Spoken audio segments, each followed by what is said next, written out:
what you were discussing before with Diego Lopez, you said he's such a likable guy. You kind of just want him to kind of be a bit of a heel so everybody can turn against him. But, geez, he's almost an honorary Aussie at this point. Honestly, with the mullet and the moustache, it's throwing me off. I'm trying to hate the guy, and he's so nice. He's got a mullet and moustache. It's killing me. I'm trying to enjoy a knockout win by Volk. I can't enjoy it when you've got a mullet flying around. It's almost un-Australian. So, listen, all jokes aside, he is such a gentleman. He's been so respectful with Volk, which, we always like competitors that come to this country and respect, and he's just shown that. So, obviously, I still want Volk to win by a, knockout. However, he's a nice bloke. He's a great bloke. He certainly is. And, the theme, I guess, throughout this entire fight week, he's been talking a lot about how he's enjoying the process a lot more. And he said that that's something that he didn't do for that first fight camp leading up to Miami at UFC 314. So I wonder if this calmer, this more sort of zen Diego Lopez will deliver a more composed performance in there rather than the car crash that he suggested it might be. Yeah, it's really interesting because, and look, I'm going to take my Volk bias out and go, okay, let's just look at this, with no bias towards Volk or anything. Volk is 35. How much has he improved since the last fight? And how much is Diego Lopez improved? He's 31. So there is a worry that, okay, he dropped him in the second round. If he's improved 5% since his last fight, whereas Volk, obviously, you could argue, a bit of the twilight of his career, is that enough to fill the gap? I think most people would agree, Volk in his prime, wipes the floor with him, it's see you later. That's the scary part of this, is how much has he improved since his last fight? Yeah, and good that you mentioned the fact that their last fight, because you think about Diego Lopez, he's had a fight since then. You remember that incredible knockout over Jean Silva. I wonder if ring rust, I guess, plays a part in the lead up to this, whereas, you look at somebody like Diego, he's coming in full of confidence after having just fought recently and performing incredibly in that fight. Yeah, and it's just, I know, we like to tell ourselves, age isn't a factor. It's a good meme to put up and we all get inspired on Instagram. But age is a factor. Yep. It absolutely is a factor. He's 31 years old. That's almost the prime when it comes to, especially with MMA. Boxing, you could argue, is a little bit younger. But MMA, as they get a little bit around that 30 age, they've learnt so many disciplines now. They're much calmer. They're much more sure of themselves. They know their game a little bit better.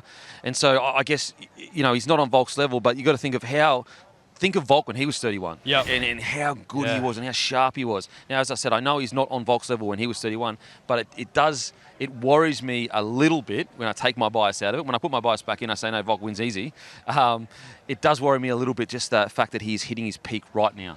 With regard to mentality as well, it's interesting that you mentioned, I guess, the age that Volk is at, because with regard to the wisdom and all the experience that he's got, Diego Lopez suggested that because that first fight went so well and because Alexander Volkanovski is the legend that he is, he might head into this fight maybe a bit overconfident, maybe even a little bit complacent, especially considering the first fight was a 5-0 drubbing. Yeah, I mean, there's a potential. I just think that you don't become essentially the featherweight GOAT, or at least one of the featherweight GOAT, with understanding these moments and understanding you can't get overconfident, understanding that as soon as you overlook your opponent, that's when you end up on your back on a canvas. So I don't know if he's going to overcomplicate it. I would like to see Volk mix it up a little bit. Sure. I think if he goes in there and he kind of gets into Diego Lopez's rhythm, I think that's what Lopez... I wouldn't say Lopez is a one-dimensional fighter. He's not that at all. However, his technical ability is nowhere near Volkanovski, in my opinion. So I would like to see Volk just show a few...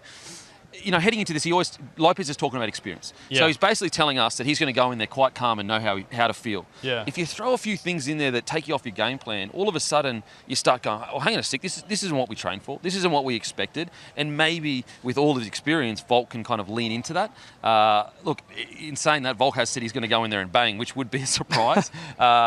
Look, I guess we'll see. But it is such an intriguing fight. It is one you cannot miss. This is going to be absolute fireworks. Live and exclusive this Sunday on Main Event. Standing by for Alexander Volkanovski to join the panel very shortly. But Denan Kemp, approaching this fight from the framework of a professional athlete, talking about the mentality, how difficult is it to get yourself up for a challenge like this when you consider how the first fight went? Yeah, look, I think a guy like Volk, at the level he's at, he lives and breathes this. He almost, I'm guessing here, but I feel like Volk would almost be reading the negative comments because he wants to feel the pressure. I spoke to him in the Fox studios, and he said that he loves the fact that people are saying he's too old. He loves that chip on his shoulder. He loves the fact that he's being counted out, and so maybe he's using that as motivation. I do think that... there are certain levels to professional sport. Obviously, my level is down on the ground and Volk's is through the roof. But, I mean, you still made it to the top level, and it's a team sport as well. That is true, but I will say with Volk, he's a great. Yes. Greats don't miss moments. Greats don't not be prepared for moments. They create the moment. They dictate the moment. They dictate the pressure. And that's what Volk's done for so many years. And I think that I don't think it's going to be the moment. I just think it'll be fight style, really. Like I really believe if Volk wants to go out there and outpoint him for 5 rounds, I think he could do that. I think he can do that. If he goes, gets in an exchange with him, he can still win it. But I think he's reducing the likelihood from, say, 95% to, or let's say 90% if he wins on points. It might turn to 75% if he goes in there and exchanges. Yeah. And I think it speaks to his mentality as well, the fact that he was so willing to accept this fight against the bloke that he beat 5-0 or 4-1, whatever you want to score that first fight. When many were clamouring for Movsar Evloev, many were clamouring for Lerone Murphy, Diego Lopez was offered after that incredible spinning elbow knockout over Jean Silva, and Volk said, no problem, I'll do it again. Yeah, absolutely. And it just shows you that, a lot of fighters, and this is what separates Volk from other greats, in the sport, in my opinion, is that there's greats currently in combat sport who, at the end of their career, start picking the fight and going, well, this is better for my legacy, or this is better for my legacy. Volk's just said, mate, whoever you want, I'll do it. Let's go. Let's go. And that's what I love about Volk.